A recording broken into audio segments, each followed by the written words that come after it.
Assalamualaikum warahmatullahi wabarakatuh.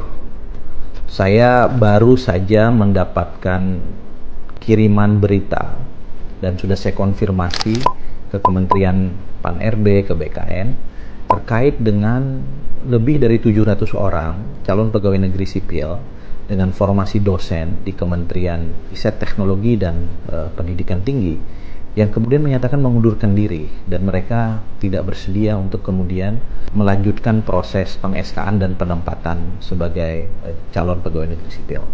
Bagi saya ini kabar yang tentu kurang positif karena pertama, seorang calon PNS sejak awal mestinya menyadari bahwa dia akan bisa ditempatkan dimanapun di seluruh wilayah NKRI. Dalam konteks dosen di perguruan tinggi negeri, kita tahu mereka tidak bisa memilih mereka akan ditempatkan di mana, dan itu tentu sesuai dengan kebutuhan dari pemerintah.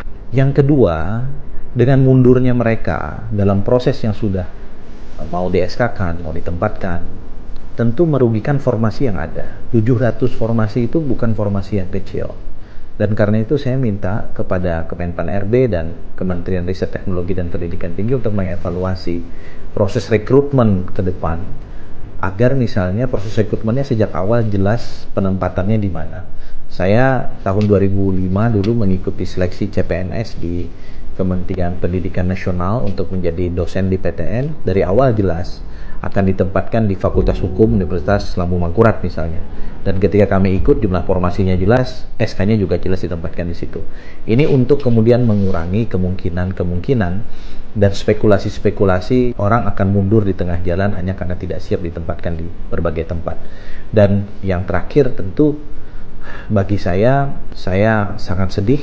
Kenapa? Karena di sisi yang lain banyak sekali saudara-saudara kita yang ingin sekali menjadi CPNS, bahkan mereka yang honorer kita sedang perjuangkan untuk menjadi ASN P3K yang sampai sekarang PR-nya belum kita tuntaskan semua.